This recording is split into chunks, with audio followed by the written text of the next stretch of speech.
Hey guys, what's up? It's Kev for the win, and we're back for another edition of Diablo III. Season 27 saw an amazing change to the Trag'Oul's avatar set armor. It got a complete rework. It went from basically F tier to S tier, so we're going to cover the brand new build for it.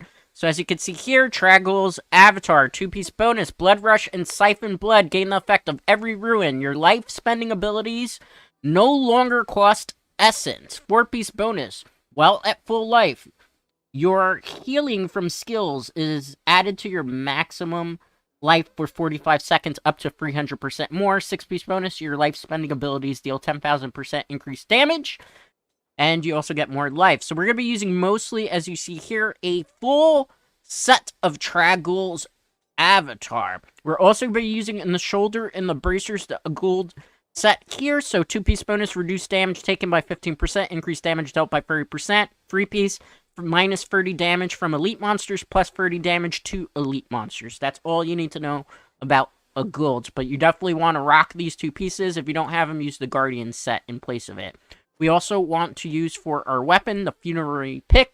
Siphon Blood drains blood from 2 additional targets. Each target takes 300% increased damage. And on top of that, it gives you stacks of your Power Shaft abilities. So you definitely want to run that. Also, you want to run Iron Rose. Anytime we attack with Siphon Blood, it increases the chance of us to cast a Blood Nova by 100%. And it also increases the amount of damage that we do with a Death Nova by 10% based on the amount of life that we lost. We're going to be using Haunted Visions here, because we are going to be using Simulacrums. So Simulacrums now drain 1% of your maximum life for every second, but they follow you around, and they also can duplicate the Grim Siphon, but we're not going to be doing Grim Siphon on this build. Dainty's binding here is pretty much a placeholder, but it also comes in useful in particular situations here. For the rings, you want a Convention of Elements ring, and you also want Crispin's Sentence ring here as well. This is very helpful for just basically crowd control and everything of the sort. Anytime an enemy is impaired, you deal increased amount of damage.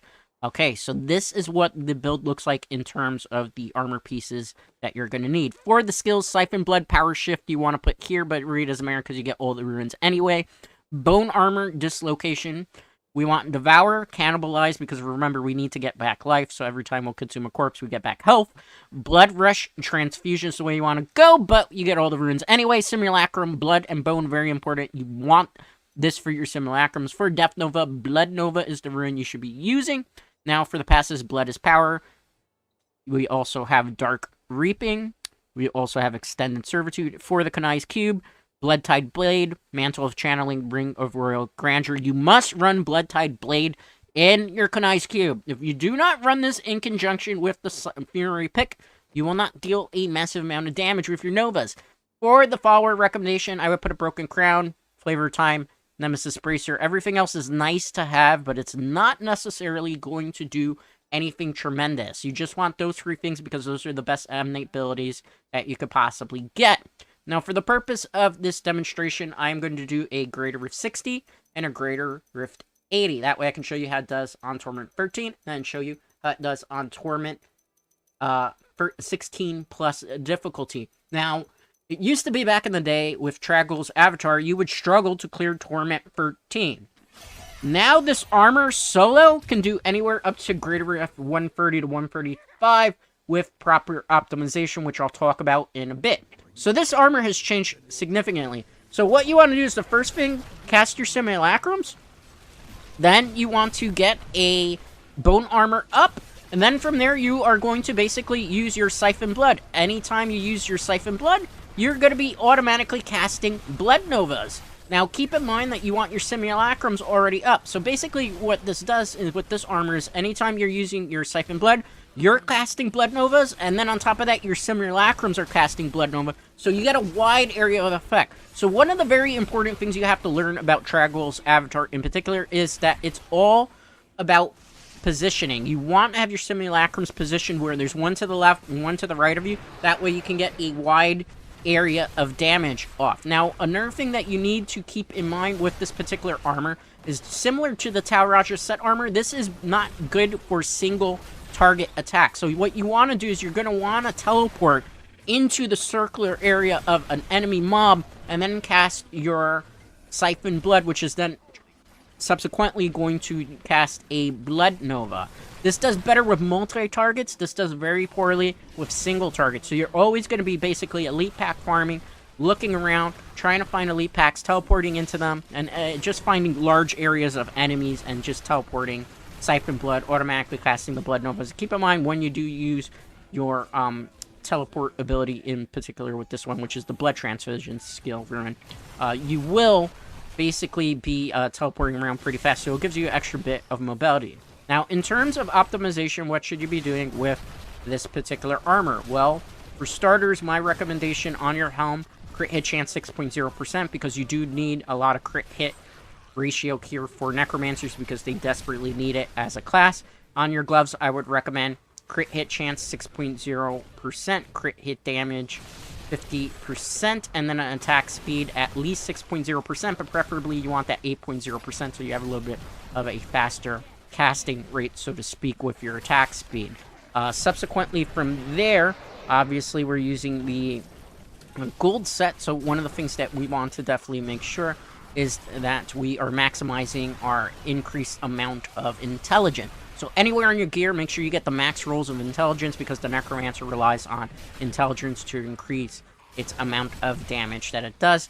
Then from there, further optimization, I would recommend, first and foremost, anywhere where you can power up your Blood Nova, aka your Death Nova, by 15%. Definitely make sure to do so. Anywhere you can power up your Siphon Blood by 15%, definitely make sure to do so as well. Other things that you should look for in terms of armor optimization is, because Blood Nova is an AoE effect type of skill, that anywhere where you can get area of effect damage up between 15% to 25%, definitely make sure to do so, because that's just going to increase the radius that you have for your Blood Novas. So that's very, very, very important to do on this particular build. Now, keep in mind, we are not running Captain Crimson with this particular armor. However, I would still say it's in your benefit to get a cooldown reduction, just so that you can cast your bone armors super fast. So it doesn't hurt to have it. It actually helps out. So I would recommend cooldown reduction 8.0%, as well as I would highly recommend resource cost reduction 8.0% wherever possible as well, because that will just mean that you spend a little bit less in terms of your casting rate here with your basically the amount of life that you're going to be burning through, which is things that people don't realize is, even though we're not burning through essence, we do burn through our life. So if we can reduce the amount of life that we're burning through to cast certain abilities, that actually works our benefit. So I would recommend resource cost reduction as well with this particular set build. Then from there, for optimization, obviously you want all your pieces of gear either Ancient Legendary or Primal Ancient Legendary. Ancient Legendary are gold borders, Primal Ancient Legendary are red borders. For the Rift Guardians, very simple. All you want to do is hold in your Siphon Blood, and because of the skills that we're using, as well as the Legendary Gems I'll talk about in a second, you pretty much are going to pop Rift Guardians that are Torment 13 with ease. Remember back in the day when it struggled, this particular set armor, to even be able to clear Rift Guardians? Might have times changed. Now, in terms of optimization, like I was saying before, Ancient Legendary are the gold borders, Primal Ancient Legendary are the red borders. What you want to do is take either pieces of those gears, put it in a nice cube with a legendary gem that's at least level 80 in value and augmented. Legendary gems, as you see here, you can go through greater rifts and level up this way. However, I think a more efficient way to get higher level gems is to do Echoing Nightmares, which is now a new little endgame system that's available. It used to be part of Season 26. It carried over. That was a greater rift 60, 4 minutes and 20-second clear time, as you see. So it does pretty fast clear times as well. More so of a push build than it is a speed build, but it does very well. This is going to be a greater rift 80, same thing as before. We're going to basically cast our simulacrums first and foremost. Then we want to pop a bone armor. Then from there, we are going to use our Siphon Blood, attacking multiple targets at a time. We're going to try our best to kind of ignore single targets, but if you do get into trouble with single targets, you want to basically cast your Blood Nova if you can, just to be able to conserve your power shift and everything of the sort for multi-targets.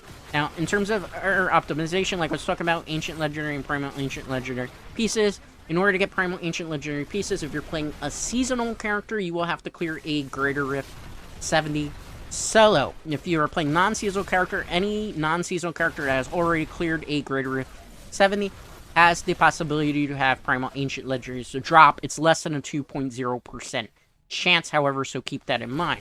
Now, in terms of the set armor that is the Season 27 starter set for the Necromancer, unfortunately, it is not Trag'Oul's avatar. In fact, it is the Rothman set, which is another S-tier armor that I will be talking about in the not-too-distant future when I do cover the rest of the Season 27 starter builds. Ironically, for this week, I wanted to cover the 4 armors that have been gotten a huge rework.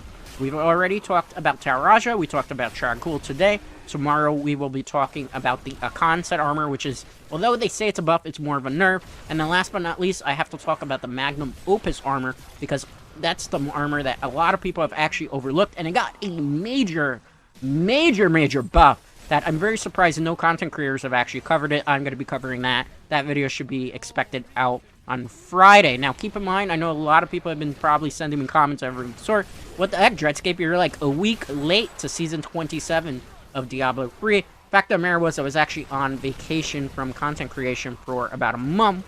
Believe it or not, all the videos that you saw were pre-recorded content. And unfortunately, Season 27 of Diablo 3 went live when I was not actually right in front of my Switch able to play and everything of the sort, so I had to wait for myself to come back to vacation on Tuesday, which I did, and jumped right back into videos and everything of the sort. But we will cover those 4 armors this week. We'll also cover some Season 27 starter builds at the beginning of next week, and then from there we'll talk about S-tier builds. And another question that's been addressed quite a bit is when are Diablo 2 videos going to be coming back?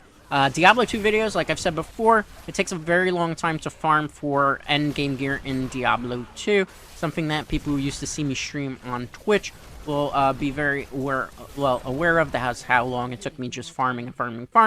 The guides will be coming in the not-too-distant future, however, please be patient and everything of the sort, because unlike Diablo 3, which is a little bit more of a streamlined experience compared to Diablo 3, or excuse me, Diablo 2, it will take a little bit longer with Diablo 2 and everything of the sort, just because we don't have as easy of armor drops and everything of the sort. People forget it's a 20-year-old game, so RNG in that particular game is way worse than, let's say, Diablo 3, which is tables are a lot more forgiving. You usually can get all the stuff that you need relatively easy and everything of the sort. But Diablo 2 content will be coming in the not-too-distant future. And then eventually, subsequently, when Diablo 4 does eventually drop, whether that's the beta or the full release, I believe we're going to probably be seeing a beta of Diablo 4 by the end of this year. I will cover that as well. And then eventually, obviously, when Diablo 4 comes out, we will talk more about Diablo 4 on the channel. Until that game comes out, though, we will be doing Diablo 3, and then eventually some Diablo 2, and whatever else kind of seems to grab our eyes in regards to Diablo content. I will not be covering any more Diablo Immortal. I know a lot of people do not like the game because of the microtransactions, everything of the sort, so that's A-okay. So again, with this particular armor, it's very easy. Simply just keep your damage rotations up, cast your simulacrums, cast your bone armor, always maintain your maximum stacks of bone armor, then cast your Siphon Blood, hold it in, make sure your simulacrums are on your left and your right, and you pretty much are going to wreck through anything, even on very high greater rifts. The only problem with this particular armor, and I will say this, is that you definitely want to conserve a bone armor for when you're attacking Rift Guardian. That way you can immobilize them and be able to get off the Bane of the Trap, Bane of Stricken, and the Goaka Swiftness that we're using here. So Bane of Stricken is very important in this build. Goaka Swiftness is a little bit important here as well, because we want to be able to get our bone armor, and if we die, be able to cast our simulacrums rather fast. And Bane of the Trap, incredibly useful. There's never a reason not to run Bane of the Trap when it's in Diablo 3 and everything of the sort. And that's pretty much what there is to this particular build. It's very straightforward. It's very surprising that this armor went from F tier to S tier. It was one of the armors I was complaining about in the past quite a bit. So it's nice to know that Blizzard tends to listen to my opinions quite a bit. Because we got the Trag'Oul buff, we got the Magnum Opus buff, and we got the Trag'Oul buff. All three in one particular season. Alright, so that was Greater Rift 80, Torment 16 plus difficulty, 4 minutes 16 clear time. Full optimization would probably get down to 2 minutes. This can clear Greater Rift 135 by itself with ease. Group of 4, Greater Rift 150s, no problem if you're all using S-tier armors and having your builds the most properly optimized that they can be. Anyway, that's going to do it for today's Diablo 3 video. As always, a like on this video is greatly appreciated. If you're not already subscribed to the channel, definitely consider doing so, as it helps the channel grow, and I'll see you for the next Diablo 3 video. And feel free to leave any comments that you have and questions in the comment section. Until next time, guys.